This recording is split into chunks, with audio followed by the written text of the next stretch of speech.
In late 2025, the war in Ukraine entered a bold new phase, one that would send shockwaves far beyond the front lines. After years of relentless fighting and mounting losses, both sides had grown weary, but Ukraine was about to change the rules of engagement in a way few had anticipated.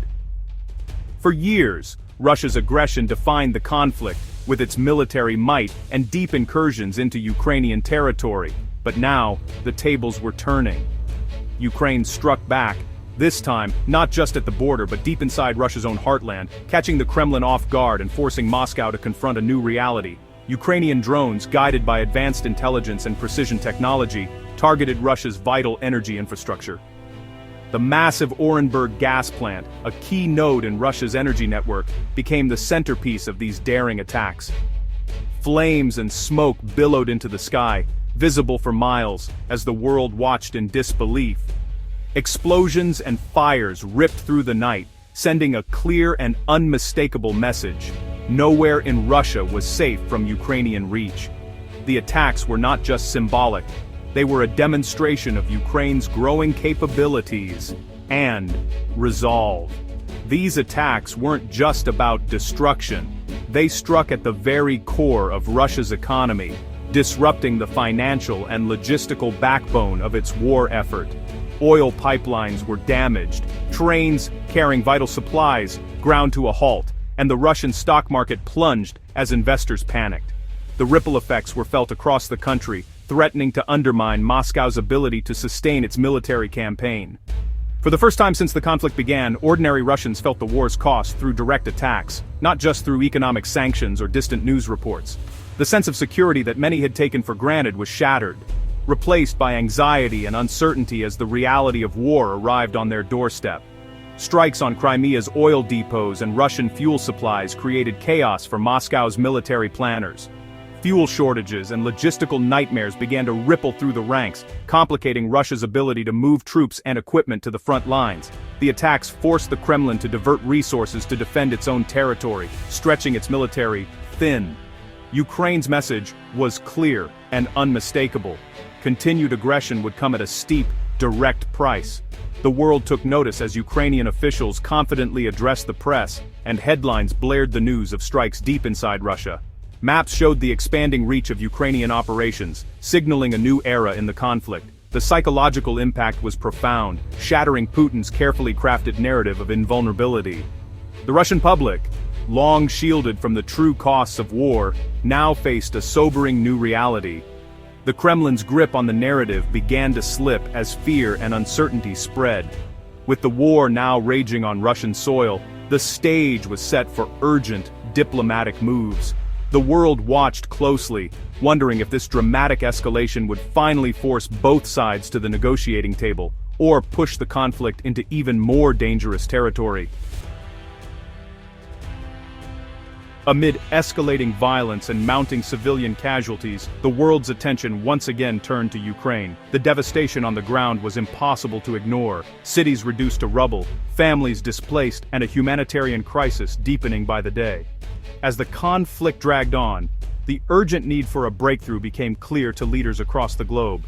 In this tense atmosphere, diplomacy took center stage at President Trump's Mar-a-Lago estate, which was transformed into a hub of international negotiations.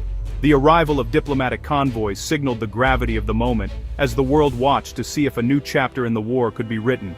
In late 2025, former President Trump and Ukrainian President Zelensky sat down for a high-stakes meeting, aiming to finalize a comprehensive 20-point peace plan, reportedly almost complete after months of back-channel talks and shuttle diplomacy. The stakes could not have been higher, with both leaders under intense pressure from their own governments and international allies. Trump, eager to end the war and secure a diplomatic victory, had already spoken directly with Russian President Vladimir Putin. These conversations, shrouded in secrecy, were designed to lay the groundwork for future U.S.-Russia talks and to gauge Moscow's willingness to compromise. His approach was characteristically blunt: freeze the battle lines where they stood, halt the bloodshed immediately, and negotiate from the reality on the ground rather than from idealistic positions. This strategy, while controversial, was intended to stop further suffering and create space for real dialogue. This pragmatic stance put enormous pressure on Zelensky, who now faced the daunting prospect of making difficult compromises. Among the most sensitive issues were possible territorial concessions, an idea that sparked heated debate both within Ukraine and among its supporters abroad. Zelensky arrived at Mar-a-Lago empowered by Ukraine's recent military successes, which had boosted national morale and strengthened his negotiating position. Yet, he remained wary of a rushed deal that might undermine Ukraine's sovereignty or sacrifice hard-won gains on the battlefield. The peace plan on the table offered a glimmer of hope: security guarantees for Ukraine, promises of international aid for reconstruction, and the prospect of closer ties with the European Union. But these opportunities came with tough choices, and the path forward was anything but clear. As the talks began in Florida, the world watched anxiously. The negotiations would test not only the limits of diplomacy, but also Ukraine's resolve to secure peace without sacrificing its future.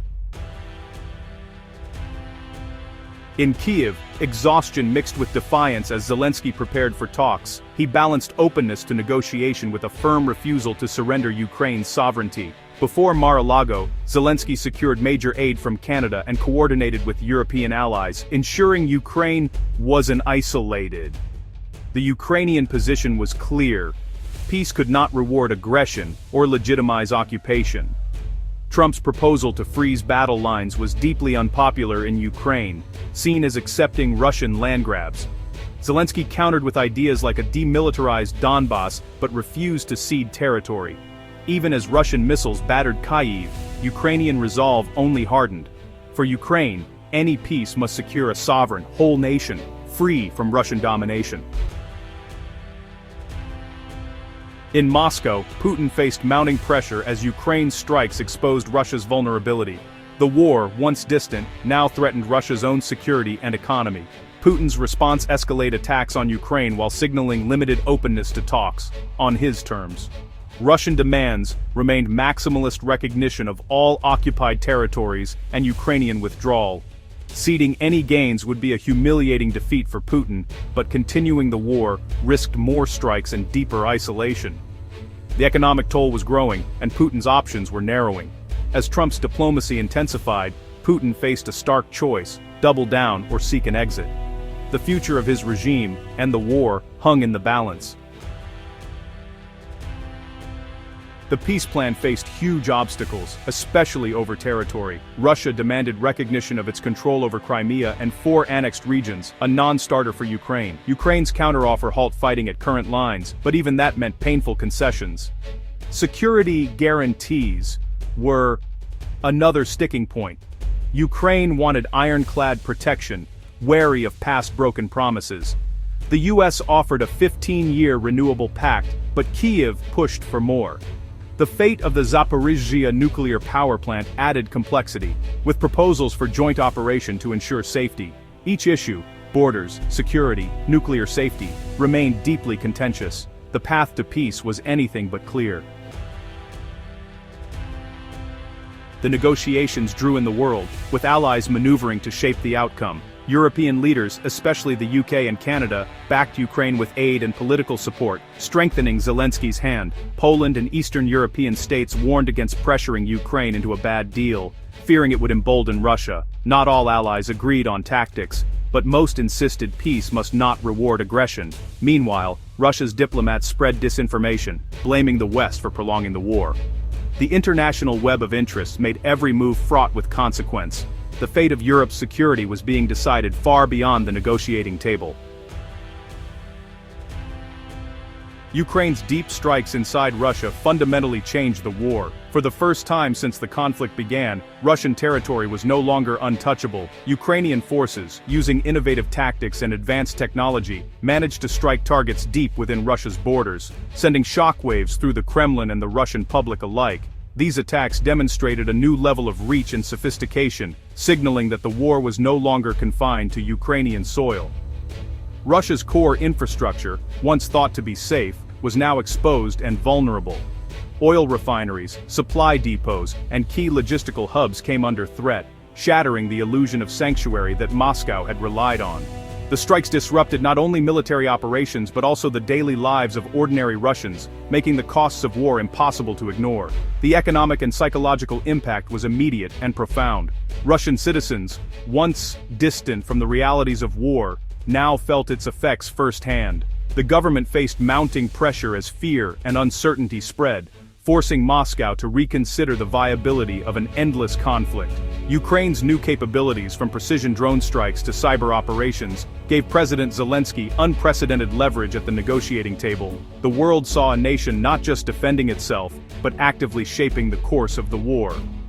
When Zelensky arrived in Florida, he did so not as a desperate leader seeking aid, but as the head of a nation that had proven its resilience and ability to strike back. His confidence was evident, and his message was clear: Ukraine would not be bullied into submission. This dramatic shift in momentum allowed Ukraine to resist international calls for capitulation.